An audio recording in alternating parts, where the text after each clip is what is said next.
Trolley बाहर खड़ी थी, अनअटेंडेड थी, ओपन में खड़ी थी, कोई सेफ्टी नहीं थी।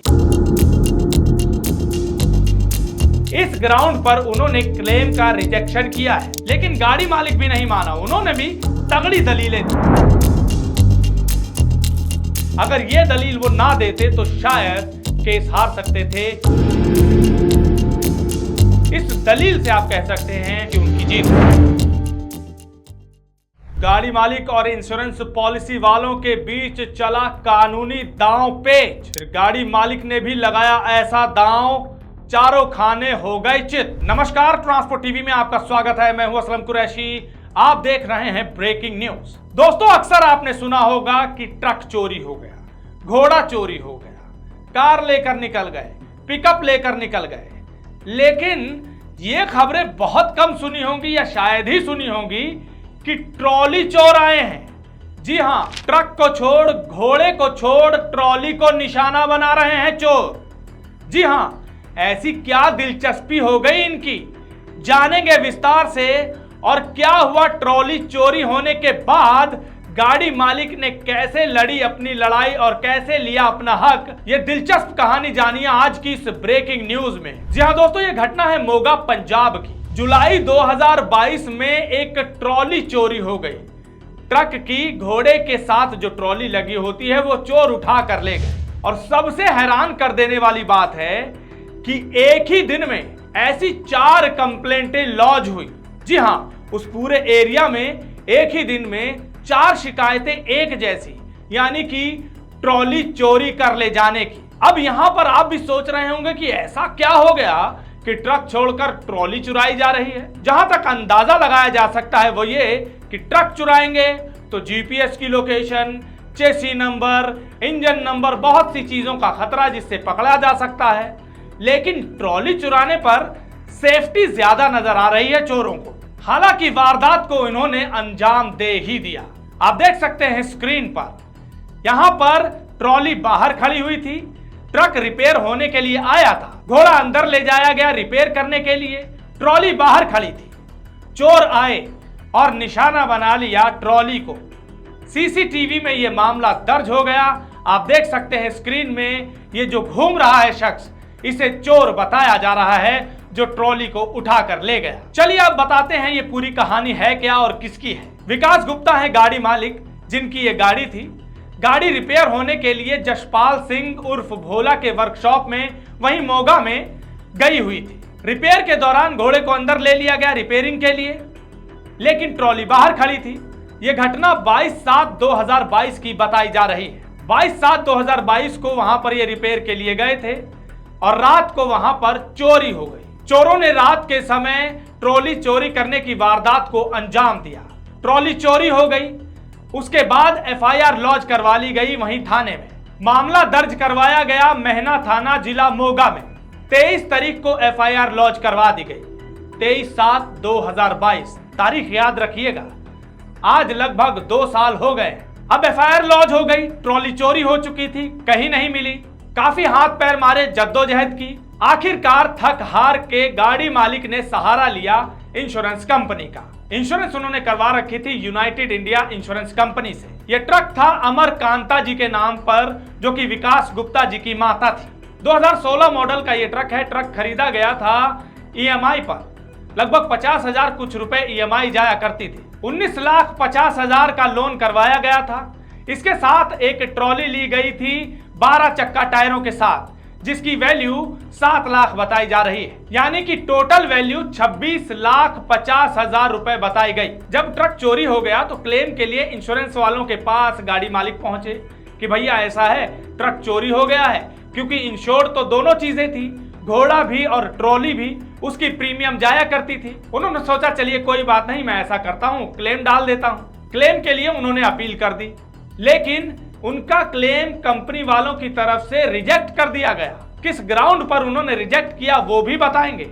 यहां पर ध्यान देने वाली बात है, सोचिएगा कि इंश्योरेंस लेते हैं, सारी इंश्योरेंस करवाते हैं, हर चीज की इंश्योरेंस करवा रखी है, उसके बाद भी रिजेक्शन क्यों हो जाती है? ये एक बहुत बड़ा सवाल है कि प्रीमियम टाइम पर भर रहे हैं, इस विश्वास के साथ इंश्योरेंस लेते हैं, कहीं कोई दिक्कत आएगी तो चलिए इंश्योरेंस कंपनी से क्लेम ले लेंगे।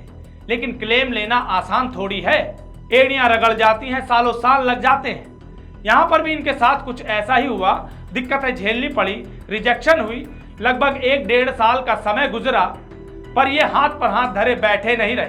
फिर इन्होंने इस बात की कंज्यूमर कोर्ट में लड़ाई लड़ी कि इनका क्लेम रिजेक्ट कर दिया गया है। फिर उसके बाद क्या कहानी बनी वो भी बताएंगे, लेकिन आगे बढ़ने से पहले आपको बता दे ड्राइवर भाइयों के लिए एक जरूरी जानकारी, 5 लाख का एक्सीडेंटल बीमा सिर्फ 150 रुपए में। अधिक जानकारी के लिए अभी संपर्क करें 90-831-90-831 पर। जी हाँ दोस्तों, आगे बढ़ते हैं और अब आती है कहानी डिस्ट्रिक्ट कंज्यूमर फोरम में लड़ाई। इन्होंने मोगा के district consumer dispute redressal commission में अपील डाली। 7/3/2024 को यह केस शुरू होता है, केस चलता है, वहां पर सारी दलीलें दी जाती हैं। कंप्लेनेंट जो कि अमर कांता जी हैं, जिनके नाम पर यह गाड़ी थी। ऑपोजिट पार्टी यहां पर बनी यूनाइटेड इंडिया इंश्योरेंस कंपनी। आप देख सकते हैं स्क्रीन पर आपको दिखाया जा रहा है। ट्रक नंबर भी आप स्क्रीन पर देख सकते हैं, PB29X0518 है। इसकी ट्रॉली चोरी होने का केस डाला गया और उसके क्लेम की रिजेक्शन के बाद इन्होंने ये कदम उठाया कि अब क्लेम लिया जाए। सारी वैल्यू जो कि हमने पहले बताई भी है, 19,50,000 रुपए का जो लोन इन्होंने लिया था और 7 लाख का जो टायर के साथ ट्रॉली का खर्चा था, टोटल वैल्यू 26,50,000 बनी। उसका इन्होंने क्लेम डाला, लेकिन क्लेम सिर्फ डाला गया ट्रॉली का जो कि 7 लाख की वैल्यू का था, क्योंकि वही चोरी हुई थी। अब उसी की कंप्लेंट डालनी थी, उसी का क्लेम डालना था, लेकिन ये क्लेम रिजेक्ट कर दिया गया। आप देख सकते हैं स्क्रीन पर लिखा है, ऑपोजिट पार्टी में be directed to pay a sum of ₹7 lakh for loss of trolley attached with insured vehicle bearing registration number PB29X0518 along with interest at 12% PA from the date of loss of trolley। अब यहां पर interest rate वाली बात इसलिए की जा रही है क्योंकि क्लेम रिजेक्ट कर लिया गया, लगभग 1.5 साल से ज्यादा हो गया। इन्होंने उसकी लड़ाई लड़ी पर उन्हें क्लेम नहीं मिला, तो फिर इन्होंने जब तंग आकर कंज्यूमर कोर्ट में केस डाला तो इन्होंने कहा कि जो दिक्कत आई उसको 12% के इंटरेस्ट के साथ दिया जाए और साथ ही साथ 2 लाख रुपए और दिए जाए। वो इसलिए क्योंकि जो मेंटल हरासमेंट हुई है उसका क्या, आप देख सकते हैं लिखा हुआ है, to pay an amount of ₹2 lakh as compensation on account of mental tension and harassment and for deficiency in services. यानी जो क्लेम रिजेक्ट कर दिया गया उसको लेकर के अपनी बातें लिख रहे हैं कि क्यों ना मुझे 2 लाख रुपए एक्स्ट्रा मिले, क्योंकि मेंटली हरास भी किया गया, सर्विस की डेफिशिएंसी रही। ये बात तो इन्होंने अपनी लिख डाली। अब ऑपोजिट पार्टी भी कहां चुप बैठने वाली थी, उन्होंने रिजेक्शन तो पहले ही कर दी थी, लेकिन उन्होंने अपना जवाब भी दिया। क्या जवाब दिया वो भी आपको बता रहे हैं, देख सकते हैं स्क्रीन पर। उन्होंने क्लियरली लिखा है, it clearly reveals that the set trolley of the truck या घोड़ा was lying parked outside the workshop in open unattached from the truck that was not a part of the insured vehicle at that time. As such, the trolley was even left in open unattended during the night। यानी कि कहने का मतलब ये है कि उन्होंने यहाँ पर ये दलील दे डाली या यूं कहे पल्ला झाड़ने की कोशिश की, ये कहते हुए कि ट्रॉली बाहर खड़ी थी, अनअटेंडेड थी, ओपन में खड़ी थी, कोई सेफ्टी नहीं थी। इस ग्राउंड पर उन्होंने क्लेम का रिजेक्शन किया है। उन्होंने कई क्लॉजेस का हवाला दिया है कि टर्म्स एंड कंडीशन में ये सारी चीजें आती हैं। उन्होंने यहां पर इंश्योरेंस की क्लॉज 2 का हवाला देते हुए बताया कि ये क्लॉज के खिलाफ था। यही नहीं, और भी बहुत से क्लॉजेस उन्होंने बताए जिसको लेकर के इन्होंने नो क्लेम कर दिया। जी हाँ, नो क्लेम यानी रिजेक्शन कर दी। सबसे पहला पॉइंट आप देख सकते हैं स्क्रीन पर लिखा हुआ है, violation of the condition number 5 of the policy not taking reasonable care, यानी कि कोई भी रीजनेबल केयर नहीं की गई। नंबर 2 क्लॉज पर इन्होंने लिखा है, not covered as per clause 2A of the policy. Number 3 point इन्होंने दिया है, not covered as per general exception 2 of the policy any claim arising out of the contractual liability.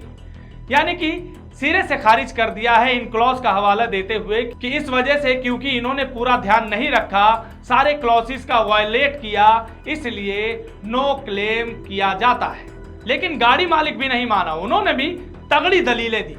उन्होंने भी कहा कि भाई ऐसा है कि घोड़ा अंदर कर लिया गया इसलिए क्योंकि रिपेयर करना था, लेकिन जगह नहीं थी, इस वजह से ट्रॉली को बाहर खड़ा कर दिया गया। अब वहां एम्पल स्पेस नहीं थी, यानी कि इतनी जगह नहीं थी कि ट्रॉली को भी अंदर किया जाए। आप देख सकते हैं स्क्रीन पर लिखा हुआ है यहाँ पर कि as there was not ample space inside the workshop to park the trolley to in the workshop. आगे भी लिखा है कि that the trolley was not left unattended as the same was under the surveillance of the CCTV cameras installed outside the workshop, and also Chaukidar was present round the clock, but despite that unfortunately the said trolley got stolen and the incident got duly captured in the cameras installed। यानी उन्होंने यहाँ पर एक बहुत बड़ी दलील दी।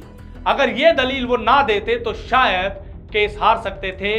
इस दलील से आप कह सकते हैं या इस वजह से आप कह सकते हैं कि उनकी जीत हुई। उन्होंने कहा कि वहां पर चौकीदार भी था, अनअटेंडेड कुछ भी नहीं था, सीसीटीवी कैमरा भी था, जिसको आप स्क्रीन पर देख भी रहे हैं कि चोर को इस सीसीटीवी कैमरा ने अपने अंदर कैद कर लिया। जी हां, वीडियो में ये कैद भी हो गया। ये दलील, ये पॉइंट कहीं ना कहीं इनकी जीत का सबब यानी कि कारण बना, जहां पर ऑपोजिट पार्टी इस दलील के सामने फेल होती हुई नजर आई। और इसी दलील को कोर्ट ने भी माना कि ये सस्टेनेबल है, ये इस ग्राउंड पर इसे माना जाता है, एक्सेप्ट किया जाता है इस गाड़ी मालिक की दलील को कि वहां पर अनअटेंडेड कुछ भी नहीं था, चौकीदार भी था, सीसीटीवी कैमरा भी था, और इस दलील की वजह से उनको या ये कह सकते हैं कि उनके हक में फैसला गया। देख सकते हैं यहाँ पर लिखा है the reason explained by counsel for the complainant seems genuine and not unreasonable. ये जज की दलील थी, जज की बात थी जो उन्होंने यहाँ मेंशन की है, और बार बार आगे दलील में यही बात उठाते रहे गाड़ी मालिक कि वहां कोई जगह नहीं थी, लेकिन चौकीदार था, सीसीटीवी कैमरा था, हर तरह का वहां पर प्रयास किया गया था कि इसको अनअटेंडेड ना छोड़ा जाए। बस फिर इसके बाद कोर्ट ने ऑर्डर कर दिए कि जो मांग यहां पर की है गाड़ी मालिक ने वो मांग पूरी की जाए। लेकिन कोर्ट ने ये समझा कि 2016 में और अब की वैल्यू में कहीं ना कहीं फर्क आया होगा, तो उन्होंने उस वैल्यू को समझते हुए 4,11,428 रुपए का भुगतान करने की बात कह डाली। उनके हक में यह फैसला सुना डाला। ऑपोजिट पार्टी को यह आदेश दिए कि 4,11,428 रुपए 30 दिन के अंदर अंदर अदा करने होंगे। अगर नहीं किए तो 10,000 रुपए का एक्स्ट्रा बर्डन भी दिया जाएगा। और यही नहीं, 15,000 रुपए जो खर्चा लगा लीगल केस को करने में, उस खर्चे को भी देने की बात की है। यानी कि कुल मिलाकर के यहां पर आप कह सकते हैं अपनी हक की लड़ाई में गाड़ी मालिक ने विजय हासिल की। लेकिन हां, एक बात यहां पर अहम है, इंश्योरेंस ले लेना ही काफी नहीं है। आपने देखा यहां पर दांव पेच जो लगे उसमें ऑपोजिट पार्टी की बात को आप उठा सकते हैं कि किस तरह से कोशिश की जाती है कि क्लॉज वगैरह बता करके क्लेम को रिजेक्ट किया जाए। इसलिए जब भी इंश्योरेंस लेते हैं तो क्लॉजेस जरूर पढ़ें, जरूर समझें कि कोई भी चीज अनअटेंडेड नहीं छोड़ी जानी चाहिए। हाँ, इंश्योरेंस ले रखी है, लेकिन इसका मतलब ये नहीं है कि कहीं भी गाड़ी खड़ी छोड़ दी जाए, चाबी लगाकर छोड़ दी जाए या उसका ध्यान ही नहीं रखा जाए। यहाँ पर गाड़ी मालिक ने एक और बहुत अच्छी दलीलें दी थी। यहाँ पर ऑपोजिट पार्टी ने कहा था कि घोड़ा जो कि ट्रॉली के साथ ही था, ट्रॉली उसका पार्ट थी, क्योंकि वो अलग अलग थे, इस वजह से इसका जो क्लेम नहीं दिया जा सकता। तो इस पे बहुत बड़ी बात उन्होंने कही कि ये तो वही बात हो गई कि मैंने बॉडी का इंश्योरेंस करवाया लेकिन मेरा लीवर खराब हो गया, तो आप कह रहे हैं कि वो तो एक अंग है, वो बॉडी का पार्ट थोड़ी है, वो तो अलग एक्सेसरी है। इसलिए जब भी इंश्योरेंस लें थोड़ा सा सतर्क होकर, सोच समझकर, पढ़ लिख करके इंश्योरेंस लें। इस वीडियो को देखकर आपके क्या विचार हैं कमेंट सेक्शन में मिलकर जरूर बताइएगा। अगर आपने अभी तक हमारा यूट्यूब चैनल सब्सक्राइब नहीं किया है तो चैनल को सब्सक्राइब कर लें। फेसबुक और ट्विटर पर भी आप हमें फॉलो कर सकते हैं। ट्रांसपोर्ट टीवी देखने के लिए धन्यवाद।